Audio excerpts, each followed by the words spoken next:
Welcome back. This is Board Game Officer. I'm a soldier turned board gamer turned YouTuber. Today we are going through Vrahode Age of Prophecy. This is by Jeff Irving. Irving, I think is how you say his name. This is a prototype copy, so just keep that in mind as we go through this. Everything is prototype here. However, as you can see, the miniatures still look pretty darn awesome. For a prototype, I dig it. And we even got a little centaur here. Yeah, anyway, sorry. What we're going to do here is we're going to go over a quick how to play rundown of what's kind of going on in this game. And then we're going to go through a playthrough. I am actually going to go, as you can see, this is going to be our third scenario here. Just so I kind of show you a little bit more of what's happening. However, I'm not going to read the story just as to not break anything of that. And this story does have two different scenarios in it. So we'll see if we have time if we do scenario A and scenario B, or if we just do scenario A. We'll see how it goes. Now, because I am just kind of jumping to this, my characters here, I did just reset them. You are supposed to rest and stuff, which I'll get into here sooner, but both characters I just fully reset because I didn't know how to bring it back to this point. So I'm just resetting it here for this playthrough. All right, let's go through how to play here. This is going to be your dungeon crawler game, right? Everything you think of a dungeon crawler is going to be in this game. You've got some story, you've got some good guys, you've got some bad guys, you got some attacking, you got some special abilities, right? You've got all that. Now, let's go ahead and talk about setup here first. So setup, as you can see the setup here, we have this symbol here means that is where your heroes start. We have the paw print here, which is where the enemies are going to start. And then as you can see, there are also little numbers on here. This is going to correlate with the story, and it's going to talk about, like this says that you see these Rangora right here, right? So just kind of a way to reference the story, to reference the map. And if it needs to tell you anything special about that place in the map, we've got these dotted lines here, mean that that is a rough terrain, or what do they call it? A difficult terrain, meaning it costs 2 movement to get into it. Any of these solid lines are impassable. Line of sight can go through these, but cannot go through the solid line. So you are going to set up according to however many players you have, according to the enemy, or to the board there will tell you how many enemies to set up and where. Now let's go ahead and look through the heroes here. So this has an awesome player board here. Really do enjoy this. We have all of our stats right up there, and basically those stats are just transferred to the side here, and they are color coordinated, which does make it really nice, and it makes it very pretty, as you can tell. And then we have our life points here, which are also on our board there. We have our movement here. Put this a little back if I can. There we go. We've got our fatigue, our mitigation, and our skills, meaning how many skill cards right there that we could hold. Now, just another caveat, this is a prototype. These little cubes here, they are a pain, but they have learned that. And so now these are going to be little pegs with holes rather than these they're like little rectangle cubes here. I don't know, you can't even see that. But, which in theory work great, but they stick to your finger sometimes, so you put it down and then it lifts up with your finger and then it falls over. Anyway, so they move to pegs, so it'll be pegs. So as I struggle with that in this playthrough, just know that that is not going to be something that you guys will have to worry about. This is just because it's a prototype. We have these things here that they call rule, R-U-H-L. This basically our magic power. You have as many skills as you can hold, times 2 is how many rule you start with in your available slot. As you use them, you move them into your spent. And then with resting and stuff, you can get them back here. Let's go ahead and go through skills. These are skills. He starts with 3 mind skills here. We are starting with armor of rule, concussive blast, and sleep. As you can see, that's how many rules you will need to spend to do it. Range S, self. Basically, enchant armor of +2 mitigation this battle, +1 rule. So you can spend another rule too. Does 1 shock damage, +1 for each mind point over 14 to enemies that successfully melee attack this hero. Damage may not be mitigated. Right? So there's a little extra there. Also, he has concussive blast. For 1 rule and a range of 6, he could do 2 damage, +1 for each mind power over 14, and he starts with mind power of 12 there. to enemies in a 2x2 square region. Damage may not be mitigated. And +1 rule, but you have to have 14 mind, and it increases to a 3x3. And his last skill here is spend 1 rule at range 4. You can target enemies, suffer sleep effect. A successful attack wakens sleeping enemies. However, they must regain their feet before attacking. And you could +1 rule, but you must have 14 mind. Increase affected enemies by 2. So there we have our skills, and they are mind skills for our Eclipse with Spark. Now, also on the back, he is a thourgh. Each of them have a racial trait. A racial trait are going to be passive abilities that you can take advantage of throughout the game. So when he is in the Underlands, basically caves of any sort, he's actually going to have -2 movement. However, in plains battle, which this is not a plains. By up here, this says 4, so we are not in plains. So we actually need to move this back down to 8, which is his basic move. So he does not get that negative, but he also does not get that positive for this playthrough here. Then racial abilities. Racial abilities are going to be abilities that you can activate in a battle. So, and specifically a battle, because if you do it and you're not in any engagement, then it will not do anything because you're not in battle. So, energetic assault is +2 shock damage to your successful melee attacks this battle, may not be mitigated. And the other ability is wind wall, causes -2 range to enemy range attacks this battle. And then you've got some good flavor text there. So there you have a real quick rundown. Oh, let's talk about fatigue mitigation and skills here a little bit. Well, I guess we already talked about skills. Fatigue is going to be something that you're going to have to manage in this game. I'm starting him at 3 because by this time there's no way you're at 0, so I just put him at 3 to start. But if you get between 6 and 9, as you can see those little arrows there, meaning within there, all rolls that you do for your skills are going to have a -1 to the roll. If you have 9 or 10 fatigue, you're going to have a -2 to the roll. And if you get over 10 fatigue, you have to do a forced rest, which is more or less you collapsing or dying, essentially. Even though you won't actually die, but you are downed for that battle. Mitigation is basically going to be your shields, right? So he's got a mitigation 2.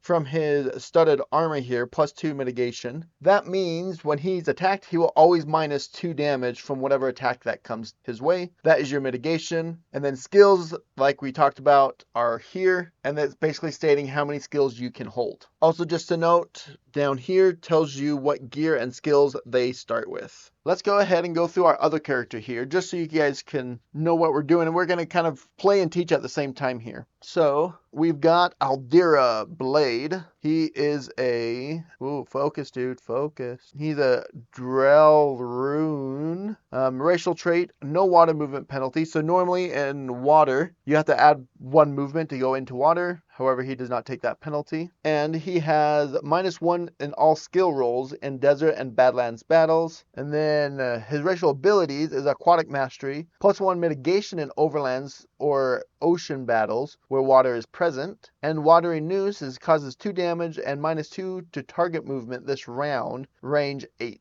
And so he starts with body up at 12. Body is actually going to be your stat that you are going to roll against when you do any type of physical attacks here. Let's go ahead and go over his skills here. I don't know why my other camera is not focusing, so I'm bringing it in here. So we got Blade of the Warlord. Add bleed effect to this hero's cutting weapon this battle. And it's going to spend 1 rule.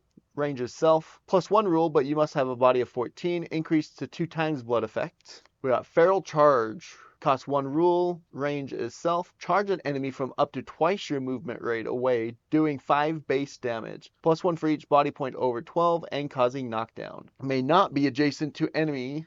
Action replaces normal movement. Enemy must regain their feet before attacking. And last skill here is Frenzied Blood. Once again, rule 1 and spend 1 rule. Range is self. This here has 2 times their physical attacks if life is below 50% of max this battle, which that can be super powerful, but you have to be almost dead. And +1 rule, but you must have 14 body to do it, so that doesn't matter. All right, so there's his body skills. He's got 16 life. They actually both have 16 life. They did get +2 life from scenario 2, so I added that life there. He has 4 mitigation, or nope, he should have 3 mitigation. He's got 2 from there and 1 from his shield, and then he has a short sword for his weapon.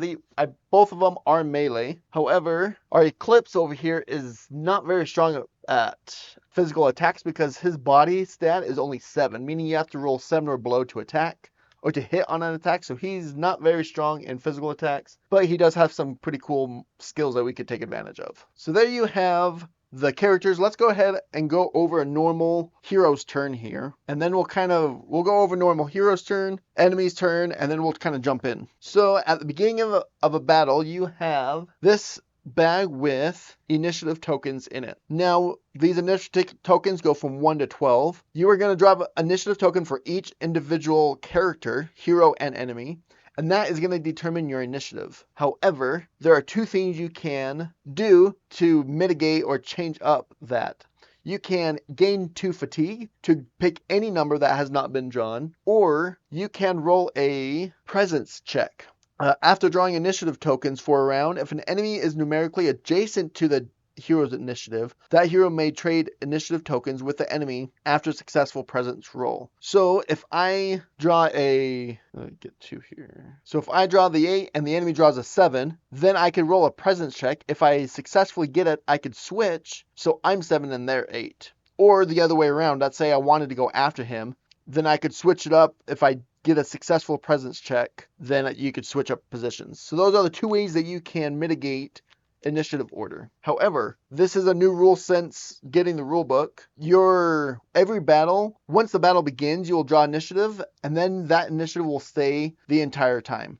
Outside of battle, in between each battle, you will always roll or draw new initiative tokens. Basically, that is just to make the battles go faster, so you're not drawing tokens every single round in battle, but you are to do that when you're kind of moving around and outside of battle and in between battles. Anyway, so we find initiative order. Now that it's our turn, we have 2 turn points, is what they call them, and you can spend these 2 turn points to do a movement action, to use an item, to bash a door, or to perform a physical attack, skill, or racial ability.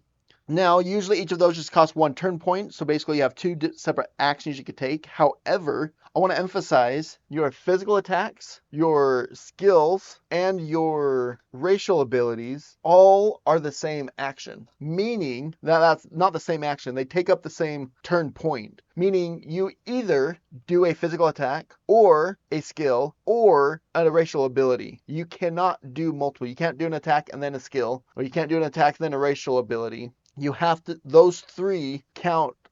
You can only do one of the 3. However, you can do, once you pick one, you could do that as many times as you have turn points. Meaning, let's say I pick this sleep skill that I want to do. I can use that for my first turn point and my second turn point, but I can only use sleep the second turn point. I can only use sleep. I can't choose a different skill, and I can't do a physical or racial ability. I hope that made sense. But the movement, use an item, bashing a door, all of those can be used with any of these 3 abilities or skills or physical attacks. Now, let's go ahead and go over movement here, because movement is a little, not tricky, just a little different. So it is going to be all orthogonal movements, except for your very first movement or your very last movement, you can move 1 diagonal space. So he can go 1, 2, 3, 4, 5, 6, 7, 8. Or he can go 1, 2, 3, 4, 5, 6, 7, 8. And make that last one diagonal or that first one diagonal. Can't not do both, one or the other. Other than that, it's all orthogonal. And that is the same way that you calculate range. So if you have a range of 6, that's going to be the same way. You're going to go 1, 2, 3, 4, 5, 6. Or 1, 2, 3, 4, 5, 6. Basically gets you the same spot, but it could change differently. But that is how you're going to calculate range as well. Now, also with movement is any other action will stop and end your movement. So if you just move 2 and do another action, then all your movement points are forfeited. The rest of your movement points are forfeited. Now let's go to attack. So as you can see here, he's got this sword here that says that the standard cutting weapon does 5 base melee damage. 5 base melee damage. Whenever it says base damage, that means you're going to come over here and you're going to roll for an attack, and you have to get the number or below to hit. And base damage, meaning it can be modified with this from anywhere from -3 to +3. And that only matters if you hit, but you are to roll these both together to see what happens. Once you know whether or not it is a hit or not, so let's say this is our standard cutting weapon does 5 base damage, so we did 5. Let's say we hit and we got a +1, so that means we are doing 6 damage. Then you are going to come to the enemy card here and you're going to look. That mit is mitigation and he's got 3. That means his mitigation is 3, so that's 6 damage minus the 3, minus that 3 right there. That means 3 damage is going to come in to this Rangora. And that is pretty much your battle right there. However, if you rolled a natural 1, which is this game's critical hit, you'll actually ignore the mitigation number on the card. So instead of minusing that 3, you wouldn't, and you would just take straight 3 or 6 damage right up. But that does mean that a natural 20 is going to be a critical failure, which basically it means it's an automatic miss. Even if you have some amount of pluses to your roll, it doesn't matter, or minuses to your roll, pluses to your roll, it doesn't matter. It's an automatic miss. All right, let's go ahead and go over the enemy card here more so. So move means they have 5 movement, they have 3 mitigation, they have 20 health. They need a 14 or less, because everything is or less in this game, to hit for their attacks. One card or one thing, what am I trying to say? One standee equals 1 Rangora. They base damage 4. They don't have any range, so they have to be adjacent. And they have 2 activations. But that means that activation number there means how many times they're going to try to activate their special ability, which is this down here at the bottom, which they have Thundering Charge, Rush, at target at +2 normal movement and do 6 base damage plus knockdown. Success roll required. May not be adjacent to target. Action replaces normal movement. So that's basically like our charge ability that our Aldera has. But basically, when it comes to the special ability, they're going to try to activate their special ability. What that means is you're going to come over here and you're going to roll this modifier dice. If you get a -2 or a -3, then they do not activate their special ability and they just do a normal base attack. However, if they roll a -1, wherever it is, a -1 or above, they will activate their special ability. When it says that a success roll is required, that means, so once they're like, okay, they got a +2, so that means it's activating. But now, just like any normal attack, they have to roll both of these to see if they hit. So they still have to get underneath that 14. Because it did say that it would do 6 base damage, that -2, so it's only going to do 4 damage, and it does hit. And that is pretty much, obviously there's a lot more minute rules that of like how they do everything, but that's pretty much all that it's going to be. Also, one thing here is we're going to have this red token underneath this red guy, or this guy, that one. So that means we know that this red is his health, and we're going to put a green one under that guy, so we know that this dial is his health. And they both started at 20 health. So there are a lot of conditions in this game as well, which we'll talk about conditions when that kind of comes to be. And if it doesn't, then we'll talk about it at the end. But more or less, you've got your sleep, poison, paralysis, burn, bleed, knockdown. And we will talk a little bit about it here. So what's interesting with this, with conditions, is when you get, so this is poison here. When you get any condition, like burn, bleed, poison, you're going to get, it's going to last for 3 turns, meaning you just take 1 damage per stack of poison you have. So if you get poison once, you're going to take 3 of them and stack it onto your character board. At the start of your turn, you're going to take that damage and you're going to remove 1. Basically, the 3 tokens are to track how long that poison has been on there. But if you get poisoned again, you're going to create a new stack of 3. Now I will take 2 damage at the start of my turn and just discard them from that pile. And so that's pretty much how most conditions work, which is a little different than other games, but not too bad. All right, so there you have the game. Let's go ahead and jump into this gameplay. I'll kind of explain stuff as stuff comes up if we've missed it here. Pretty much what we're doing here, our goal is to kill all enemies and then cross this creek right here on this log. When we get to that point 2 is when we're supposed to read that scenario B. So we will see if we get to that point or not. So we are going to draw from this bag here, and we're going to go, that one goes there. We're just going to go around in a circle here, starting with the enemy, and then Eclipse, and then Aldera. Oh, there we go. 2, 3, 5, 6. So that is actually, that's going to be our activation for this battle, because we're already in battle here, of my understanding, because they can see us, we can see them. So I will put these tokens here, just like that, so you can see them there. Oh, you could not see any of that.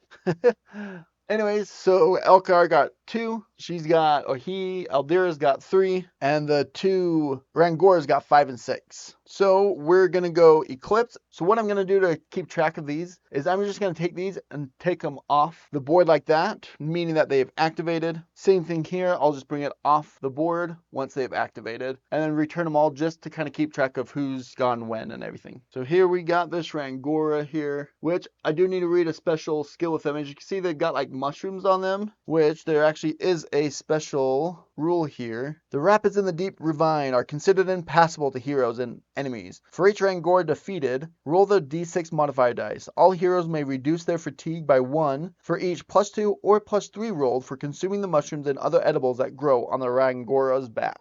So every time we kill one, we get to have that little special ability to try to increase our fatigue there, or decrease our fatigue there. All right, so we're gonna have Eclipse go first here. He's got a movement of 8, so we could go 1, 2, 3, 4, 5, 6, 7. So we could get all the way there. However, Aldera only has movement of 6. 1, 2, 3, 4, 5, 6. I'm gonna have her start on that side actually, because we haven't started yet. So that's what I'm doing. Because then you go 1, 2, 3, 4, 5, 6. Yep. All right, that's what I'm gonna do. So I'm gonna go 1, 2, 3, 4, 5, 6, 7 diagonally there. Get right up in that Rangora's face. Now let's do. So there's actually maybe I don't want to do that. No, I don't actually. What I want to do is I'm gonna come up this far, but I'm gonna stay back one little bit there, and I'm gonna use this concussive blast here. Does 2 damage to enemies in a 2x2 square region. Damage may not be mitigated for 1 rule. So I am gonna use that So I'm going to use that once here, and I'm going to do this 2x2 region here. So I deal them both 2 damage. Yeah, might as well hurt both of them if I can, right? I don't know if they'll be together, how long they'll be together like that. So I'm going to take advantage of it while I can. All right, so that was Eclipse's turn. Now let's go to Aldera's turn. We'll take that down knowing that we have activated here. So we're going to go 1, 2, 3, 4, 5, 6. Right up to this green guy here, because why not? So that green guy, or Aldera's, got this short sword. So we're going to attack with that short sword. We have a body number of 12. So that means that we need to roll 12 or below to hit this Rangora here, and then with this modifier. Oh, 15, so that is just a complete miss, so we don't do anything. Now, I do want to point out here, which we'll get to, but if you hit, you will always do at least 1 point of damage. So let's say I only did like 2 damage, and he's got 3 mitigation, I would still do 1 damage, even though he was mitigating all the damage basically. So that was their turn. So now we will go with number 5, the green guy. The green guy's going to go. Now who they prioritize for attacking, because, right, does he attack him or go next? They will always, their first priority is going to be the closest hero who has last successfully melee attacked them, or the closest to them that unsuccessfully attempted a melee attack. So because he unsuccessfully did a melee attack, he is going to go after Aldera, who's got a mitigation of 3. But as we remember here, they have 2 activations, so they're going to try to activate this twice. So first we roll to see if they activate that special ability. They got a +1, so they do. However, action replaces normal movement, may not be adjacent to target. So actually he will not So he actually won't even try it because that's his target. We've already figured out that that's the target he wants. So he's not going to even do that. He's just going to attack for a base of 4 twice. So we're going to pretend like that didn't even happen here. So, and we got 18 and a +3. I'm glad they missed because if you remember, they need a 14 or less to hit. So that was one action. And now the second action, another 18 and a +2. Wow, that was lucky miss right there. All right, I am okay with that. So that is the green guy there. The number 6, he's also actually going to do the same thing because he is still adjacent to him. So they will just do 2 more attacks against Aldera here. Once again, they need a 14 or less to hit. Oh, and they get a natural 1. Ooh, but they did get a -2. So that means they're doing 4 base damage, -2, so 2 damage. My mitigation is 3, but because it was a crit, it doesn't matter, so I will take 2 damage straight up. All right, that definitely could have been worse. That was the first action there. Now we'll do the second action. 8, that's a hit with another -2. So, as I told you before, right, so that's 4 base damage, minus the 2, minus the 3 for mitigation, which is negative numbers, but you always take at least 1 damage on a hit, so he is down to 13 health already. All right, that there is 1 round of the battle. So I'm replacing all of their tokens, and once again we have Eclipse here to go first. Honestly, I'm going to do that same thing, but now I'm within range. I am going to do both of my actions to do that concussive blast, which is 2 damage. That means I do 4 damage to both of these guys. So from 18 down to 14. 18 down to 14. All right, they're both at 14 health out of 20. I am okay with that, and that's been Eclipse this whole time. So let's see if Aldera can't do some damage this time. So they're already adjacent. I am going to still go after the green guy here, and I'm going to do 2 physical attacks here. Actually, no, I'm not going to do 2 physical attacks. What I am going to do is I'm going to use this Frenzied Blood here. I don't know why that one focused for me. So this here has 2 times. Oh, that's only if I'm 50 or below this battle. And I was at 16, so I need to get down to 8. Dang it, so I can't do that. Heroes cutting weapons this battle. Actually, maybe I will, because I do have a cutting weapon. So maybe I'll do this bleed. Yes, I'm gonna, well, oh, that's what I should have done my first one. Oh, I'm stupid. That's what I should have done my first turn. All right. That's all right. Well, let's go ahead and spend this one.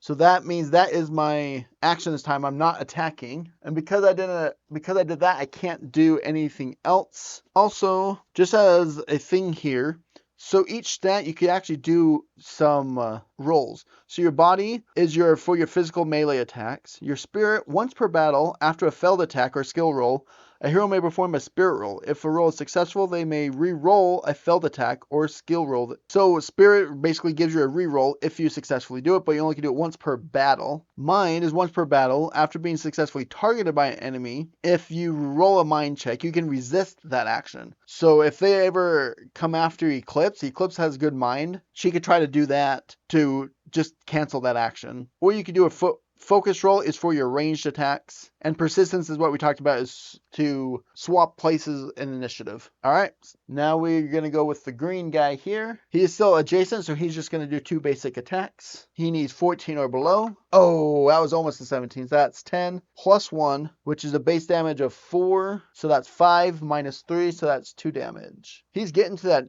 8. He's at 11. If he gets down to 8, he could do that other one, so he could attack every physical attack action he takes, he could actually attack twice. So that means he could attack 4 times on a turn, which is actually I'm kind of okay with. I want it to go that way. All right, that was the first action of the green guy. Now we're going to do the second action here. Yes, 15, they barely missed, and that's good because that was a +2, that would have hurt. That was the green guy, so now we're going to go to the red guy there. Once again, they are adjacent, so he's not going to do his special ability. They're just going to do 2 basic attacks here. 19, yes, that's a miss for the first one, and second one here. Nat 20, baby. All right, that's when I like the enemies to roll a nat 20 in this game. Wow, that was lucky. 14 is not hard to get. I want this dice for my D&D game, man. I already got a nat 20. All right, anyways.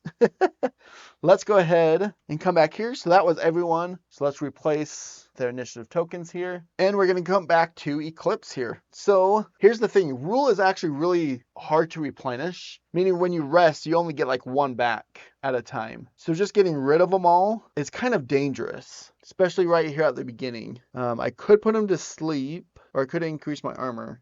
What sleep does, when targets are asleep, they basically can't take a turn, and they're asleep until you are targeted. But when you hit them when they're asleep, they have a -2 to the mitigation. But once they do wake up, they still have to get up, so one of their action points will be spent to get up, and then they'll do their action. So the only thing that would really help, actually, maybe I will spend it, because if I could sleep this other one, and we could just ignore him, and just fight this one and just ignore him until he wakes up. Let me just double check it is that. Yeah, it says the only way to wake him up is attacking them, which, yeah, so let's 100% do that. I don't know why I didn't do that at first. So I'm going to spend 1 to do my sleep, and I'm going to put this dude to sleep. And I did spend that 1 rule. Yeah, because I mean, why would I not? And I don't want to spend the other rule to do that, to do anything else. So yeah, that was actually a very good turn there. I will take that. So that was Eclipse putting that guy to sleep. Now we've got this guy. Now his attacks have bleed here. So let's go ahead and try to hit him with some bleed. I do have 2 attacks here. I do need a 12 or less.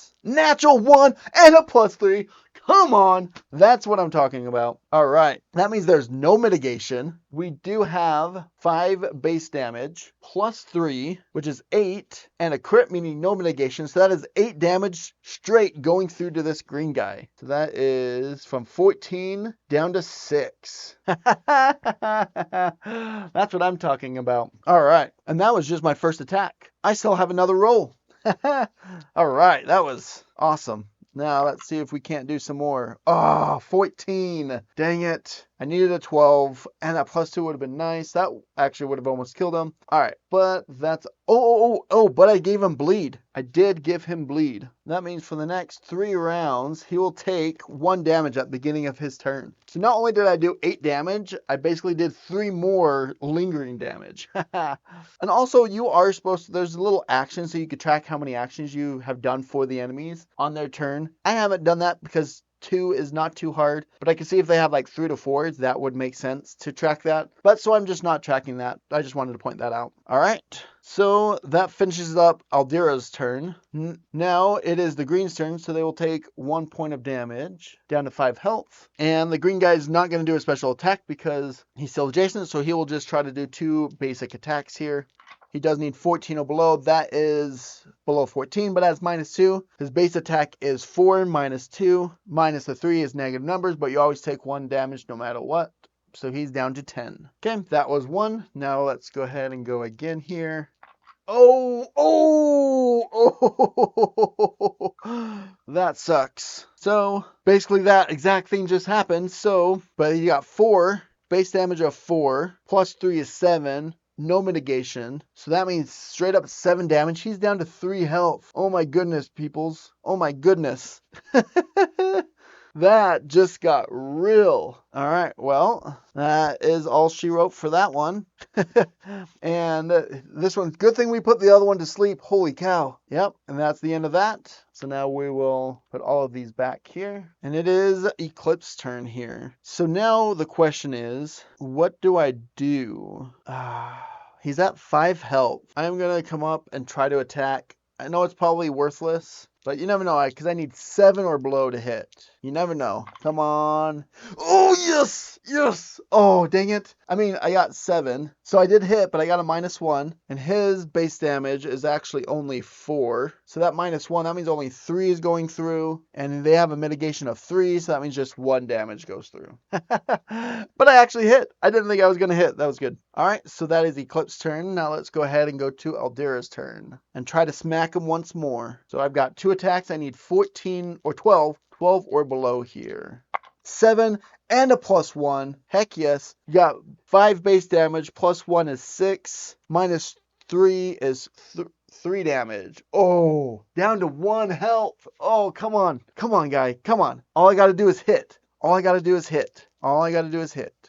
Yes, and that's a hit. That's a 2. +1 doesn't matter. I just need to do the 1, and that finishes off this guy. I guess it doesn't matter because he was going to die anyways, but he is off the board. Yeah. 1 Rangora off the board, and now we get to roll this thing to see if we recover any fatigue.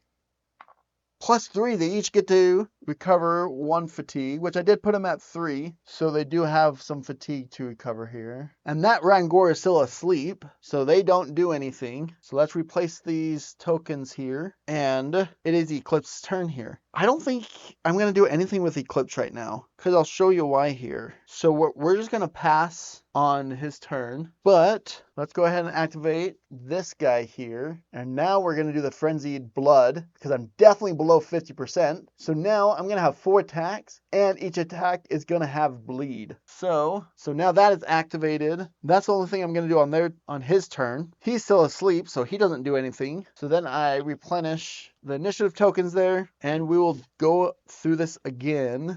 Once again, I don't know if I want to do anything because I don't want to try to attack him, because even if I miss or a successful one doesn't wake him up. So maybe I will just attack him. Yeah. So I'm gonna come up again next to him, because only on a successful attack is he woken up. So let's go ahead. I need a 7 below here. This is the 3rd nat 1 that I've rolled with this dice. Maybe I don't want this one for my D&D group, but I will take it. So that is 1. He's got a base damage of 4 +1, which is 5. Nat, so nothing, so just 5 straight up damage. He goes from 14 down to 9. But that means he does wake up at least, but he is going to use an action point to get up on his turn. So he can only attack once at least. All right, go Eclipse with his staff, man. I can't believe I've hit twice with him. That was amazing. Now, here comes the powerhouse. You ready for this, Aldira? Come in for the powerhouse here. So we've got basically 4 attacks. We're going to do 4 attacks here because they are still adjacent. All right, so attack number 1 here. 6 and a -1. So we have 5, so that's 5 base damage. 4 -1, 4. It's a hit. Mitigation of 3, so that's just down to 1 damage. So that was 1. This is number 2. Yeah, oh, -3. That means if a -1 is 1 damage, a -3 is also going to be 1 damage. Attack number 3 here. 12 exactly. And a +2. So we've got 5 base, +2 is 7, -3 is 4, so 4 damage. So he's down to 3. Now, my last attack here. Come on, do some good stuff here. 11, -2. Oh, he's gonna die anyways. So that is just 1 damage. However, I just hit him 4 times. That means he pretty much has 4 separate stacks of bleed, but he only has 2 health. So I'm gonna end Aldira's turn, and he's gonna go, but take 3 damage, and he's gonna bleed to death. That was amazing rolling. That's all I could say there. But because another one of them died, I do get to roll this to see if any fatigue gets recovered. No, it does not. I needed a +2 or a +3 to get that recovery. We did not. This guy gets dismissed here. And now finally that battle is over. So we're going to take all the initiative tokens back, put them in here, shake them up, and redraw here. So we have an 8 for Aldira and a 6 for Eclipse. So Eclipse gets to go first again. Now this is when you can rest. So let's go over resting now. So resting, when you choose a rest after a battle, you're going to draw one of these resting cards here. In this deck, you have Restless Sleep, which you get 1 rule, 1 fatigue, and 1 damage back, or 1 health back. There's Restful Sleep, you get 2 of each. Or an Ambush, which if we're in the forest, we're going to have a Greater Ingar plant come wake us up and attack us. And they get an attack because they're ambushing us. You can choose if one person does not want to rest. Like right now, Eclipse didn't even get hit. So Eclipse definitely does not need to rest. So he is going to stay awake. When we stay awake, we have to look at our fatigue. If it is below 6 or nope. If it is 3 or below, then you're not fatigued enough. You're good to stay awake the night or while everyone else rests. If your fatigue level is 4 or 5, you have to roll an alertness check. We can trade items. I'm going to give this healing waters to Aldira as well. But Aldira is going to lay down and take a nap while this guy stands guard. And we are just going to draw these cards. Now, you can draw as many of these cards as you want. Ooh, actually, Eclipse maybe wants to rest to try to get some rule back.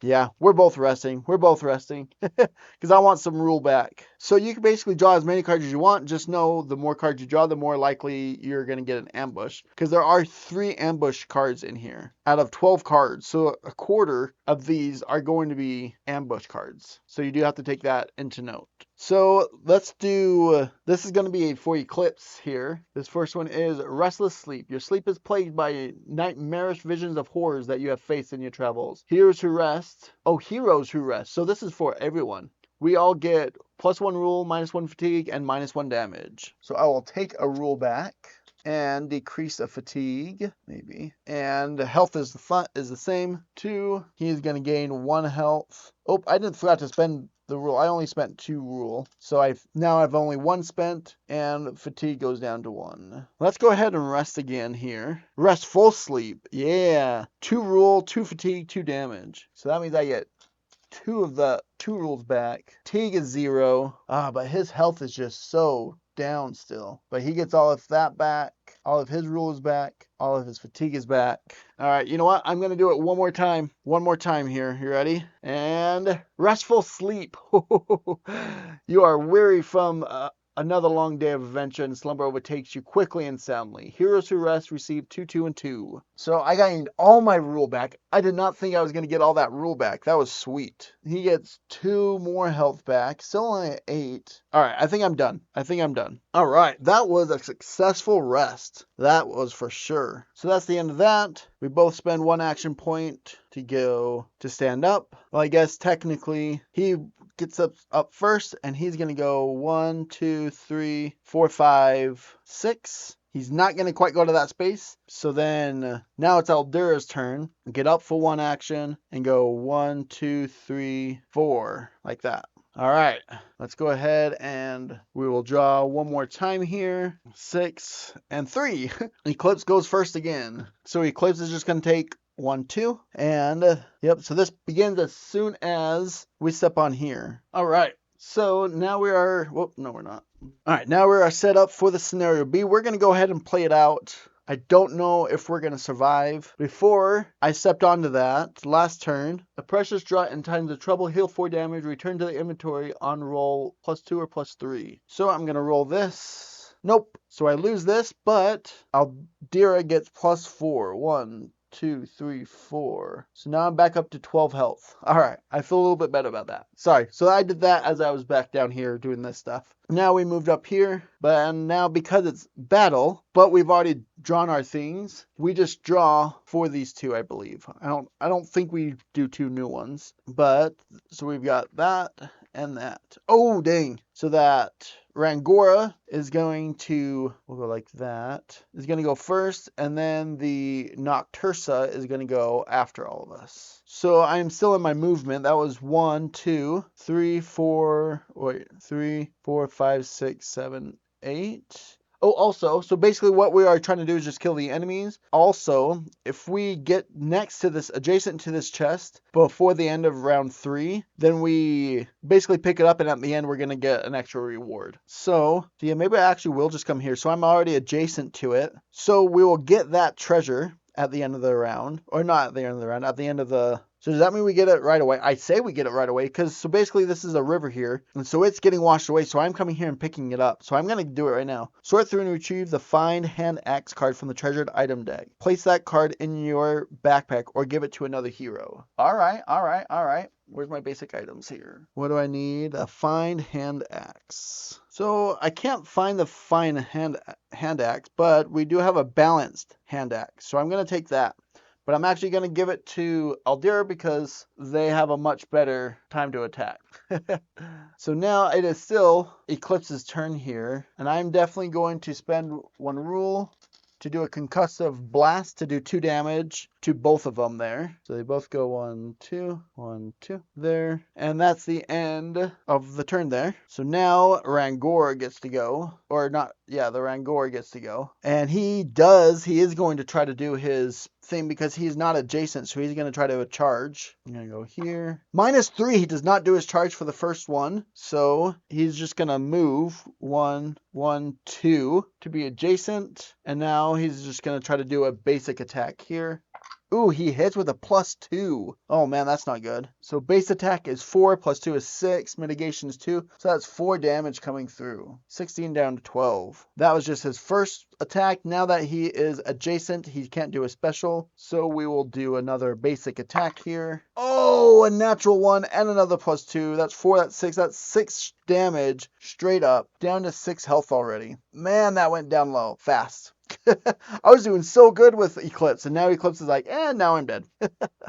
All right. Oh, why didn't I? Okay. I should have done the sleep again. I should have done the sleep. When there's 2 enemies, do the sleep. Dang it. Do the sleep. All right. I'll have to do that next time. All right. Now it is Aldura's turn. So because this is a new battle, the bleed and the frenzy blood does not, that's not active anymore. But what I can do, what I should have done last time, is the feral charge. Man, I don't know why that camera won't focus. Charge an enemy from up to twice your movement rate away, doing 5 base damage and causing knockdown. So my base movement is 6, so I could go up to 12. So 1, 2, 3, 4, 5, 6, 7. So I charged him. Now I'm doing 5 base damage, which does, so if it's base damage, doesn't say I'm doing an attack. Oh, I did have to spend 1 rule though. It does knock the Rangora down here, but I feel like that's weird that I still have to roll for an attack.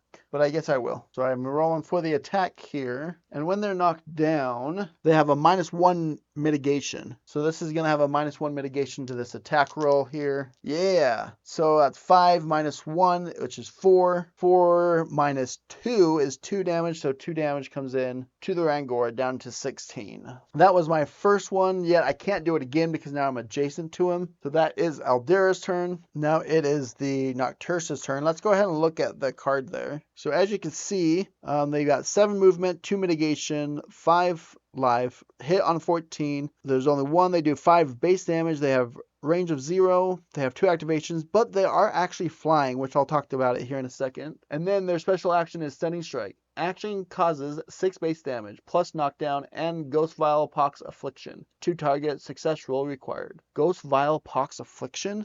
Let's go ahead and see what that is. So in the rulebook that I have, that is not a thing. Jitters, Cygnus, Harward, Corpus Regius, Sayer's Anguish are all the afflictions. Ghost Vial Pox Affliction, I'm not sure what that is.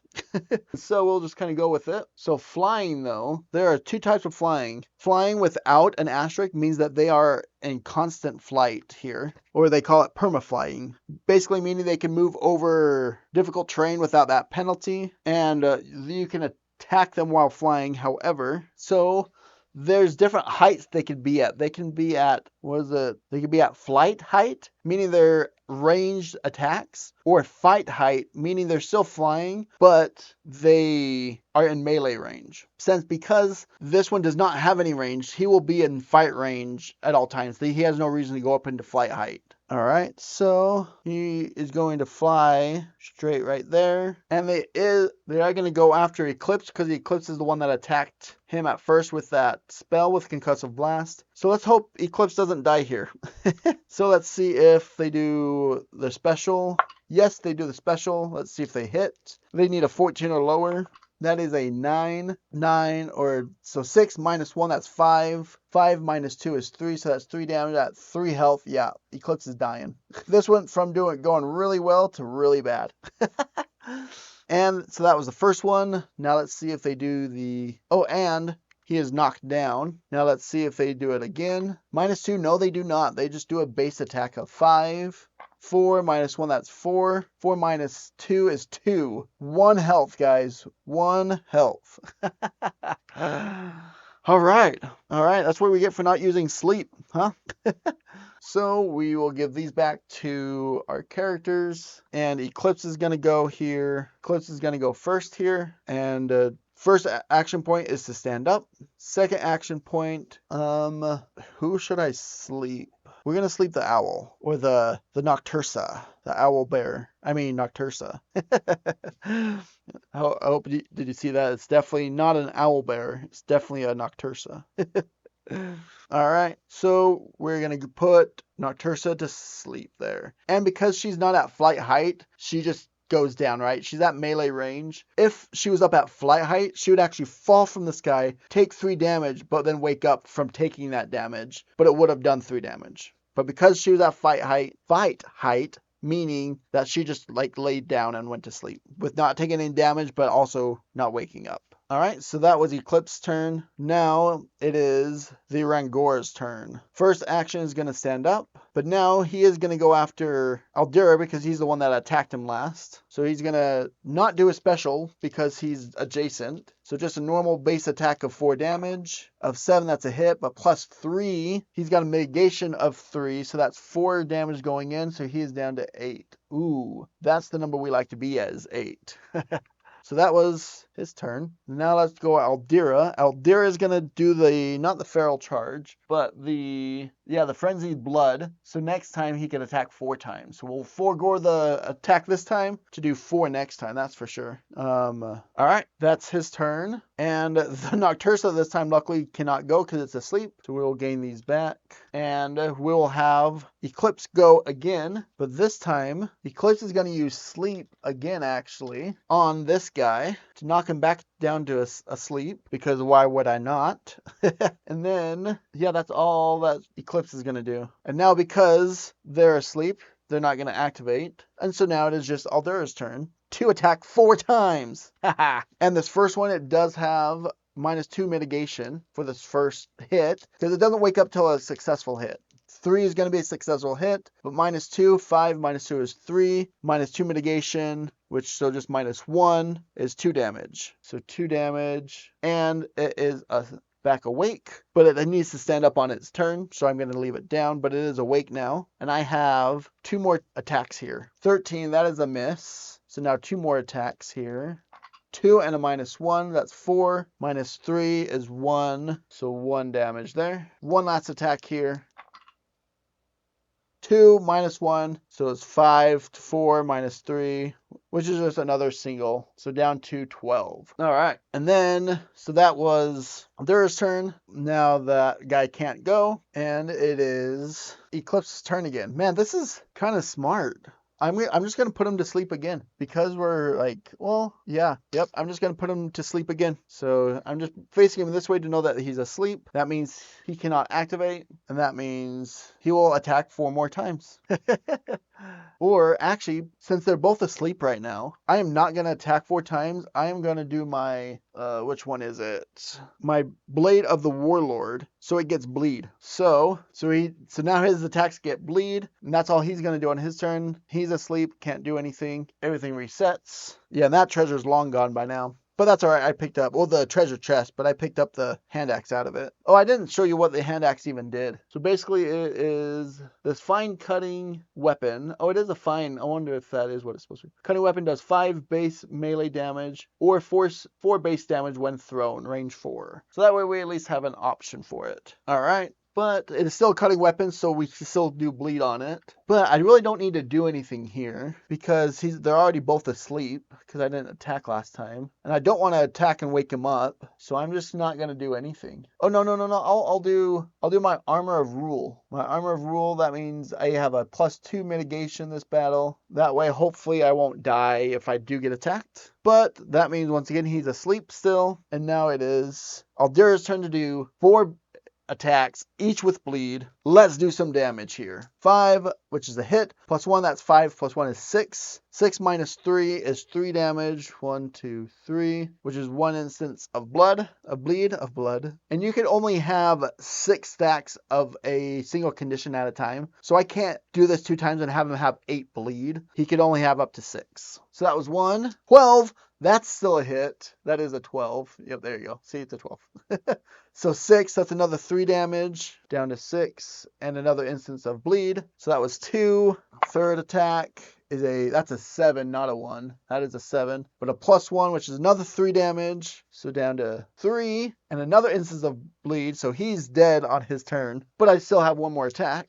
16, that is a miss. Okay. That's okay. I'm okay with that. So that was Aldera's turn. The Noctursa is still asleep, so we'll put that up there. And now it is Eclipse's turn again. So we are going to do nothing again. Well, we're going to wake up the owl anyways. So yeah, actually, maybe I will do a concussive blast twice. Get rid of all my rule here. Do a concussive blast twice. So it hits both of them because of 2x2 right there. So he actually dies right away instead of waiting for his turn to die. And she gets hurt for 4. So he goes down to 9 health. But is awake now. All right. So that's the end of her turn. Now we're going to go over to Aldera. And Aldera is going to attack the Noctursa for 4 times with bleed. All right, come on. Let's see if we can't do as good as we did last time.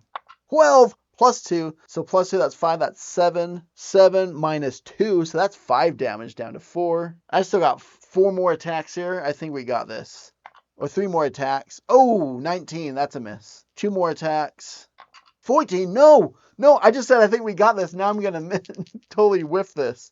Last attack here. Come on. 12. Oh, with a -2 though. So that's 5 minus 2. That's 3 damage going in. 3 minus 2. That's just 1. Oh, but that was 4 instances of bleed. And there's another bleed somewhere. But 3 is all they need. That's the end of my turn. They come up. They bleed to death. Boom. And that Noctursa's gonzer. Wow. Aldera is powerful with both of those up. And you have Eclipse over here just putting him to sleep, which gives Aldera time to really beef up and get ready for battle. And Eclipse is over here like, Jigglypuff, right? Just putting him to sleep. That was very smart moves that time. All right. I mean, down to 1 health. So we're at 1 health and 8, or 1 health and 8 health over here. So don't get me wrong, that was not like it was super easy, but that was legit. By the time I got that down, that was actually really cool. All right, so let's go ahead and go over what I think of this game. Just real quick, I don't want to, because I've only played a handful of times. It is a preview copy or a prototype copy. Couple things that I really like. I really like the rule system. Having just a handful of them, I really like that idea of, okay, I need to be aware of when to use these because I can't just keep using them. I did this time, but that was because I knew I wasn't going to play the next one in this. I've got another campaign going just on my own. This is just one put together out here. So yeah, I kind of played a little bit stupid, but it did me well, that's for sure. But now I'm kind of screwed for the next round because he's going to die real easy and quickly here. But that's besides the point. I do really like the rule and how that system works. I like all the different stats just because, right, it's very D&D feeling with all the different stats. I really like the mitigation and how the mitigation works, where instead of having to roll defensive dice, it's just straight up mitigation. I do like the simplicity of that. I do like having all the different types of equipment here. We didn't really talk about these too much. They're pretty simple. Armor gives you mitigation. Weapons give you attacks. That's pretty much all I really have right now are weapons and armor. So I really haven't seen too much more in the game here. And this board looks amazing. I like the idea that these are going to be pegs because these are horrible. I mean, you saw me messing with them here. Actually, I'll probably cut most of it out. So maybe you didn't see me mess with them. But I was definitely messing with them a lot, so I'm glad that they changed those to pegs, because I'm really going to like that system even more with that if we have there. There are these modifying dice here that you can put in these little slots. So as you go throughout the campaign, you're going to have these pluses to your body, spirit, mind, focus, and presence skills. Well, not skills because these are skills, but attributes, I guess. So you can gain those, and you could gain actual presence. Like this is like permanent. That's going to be adding or subtracting from it. I like the simplicity of the enemies, where everything is right here on the cards, just reference at the top, special ability at the bottom, cool big picture in the middle. I like the simplicity of the enemies. The dungeon crawler aspect is pretty good. The story's all right. The story was good. I don't feel like these games focus on stories, so I don't expect much from them. So it was good. Now let's get into things that I don't like so much about this game. One is going to be the aspect that you can either do attack or skill or racial ability. I understand that idea, but I don't know, I felt very limited in what I could do because of that. It made me not want to use my skills very bad. I understand why it's that way, but it was kind of bothered me. So that's just something I wanted to point out. Another thing I wanted to point out, this was actually a lot better than my first two plays. The first two plays, the battle got very repetitive, where I was sitting here probably for like 15 minutes, just rolling, okay, my turn, okay, their turn, okay, my turn, okay, their turn, okay, my turn, right? Like, that's what I felt like. There was no strategy to it. There was nothing. It was like, we were all in battle. There was one enemy, and we were just in battle. There was nothing else that could be done other than everyone just attacking each other. And so it was just rolling one after another, which got super repetitive. This one, because with that big caveat, that was the first two scenarios, which are a little bit more basic. Not easy, just basic. Where this coming in was a little bit more dynamic with the two separate types of enemies out there, so you had to look at what they did. So that, I did enjoy that a lot more. There was a little bit more strategy throughout the battle, especially with Eclipse's sleep and stuff. But that brings me to my next point that I have a hard time with, is turns.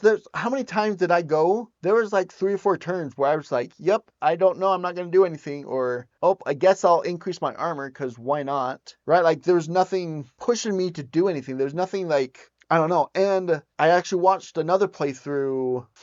Oh, and I don't remember what channel it was, which I apologize. I like to put it in. It'll be at the bottom of the screen here. The creator Jeff actually played this character, and he had many turns where he's like, yep, I'm gonna pass my turn. I'm gonna pass my turn. And that bothers me because I don't ever want to just pass my turn. When I'm playing two-handed like this, it doesn't bother me as much to pass a turn because I'm still playing the other character, so I still feel like I'm doing something. But if I was just playing Eclipse and no one else, like, to pass a turn sucks. Like, I don't want to pass a turn. Anyways, so I want something more, or like, hey, I'm down, let me move and heal. If there's like a secondary action to rest, or like a short rest, or a quick rest, to do something when there's nothing to do, right? To give there's something more to do when there's nothing to do. Oh, one other thing that I did really like is, this is just the prototype, and these are all different enemies. The fact that there's so many different enemies, I do like that. So you're not just fighting the same enemy every single time. I mean, there was just 3 scenarios, and I think I've already seen 4 or 5 different enemies in the first 3 scenarios. So I do really enjoy that and appreciate that. Another thing that I was really bothered about with Eclipse is, yes, I understand she's a magic user, right? So her mind's ability is up. But when you have a magic user, but your magic or your rule is limited, like, you could only do so much. Like, I mean, I actually did attack with him twice and hit twice, but to hit 7 or less is like, yeah, why am I attacking? But what else am I supposed to do? I'm a magic user, but I can't use any more magic because I used all my rule, or I don't want to use all my rule, so I can't do anything. Like, he needs something else. Like, yeah, he doesn't attack, but his weapon actually uses mind to attack because it's a special, like, magical staff. So that way they can still do somewhat of a physical attack, but not have to roll a 7 or less, right? Because that was like, well, what am I supposed to do? Because, like, yeah, I understand magic user is not going to have this big physical attack and shouldn't. But when magic user is limited where everyone else is not limited, I don't know. I was having a hard time with that as well. That there is Vrahode and my thoughts and opinions. Go ahead, there will be a link to the Kickstarter down below that should start tomorrow, whenever this, I'm pretty sure this is going to post the day before. So go ahead and check out the link below if you're interested in this game, and I will see you later.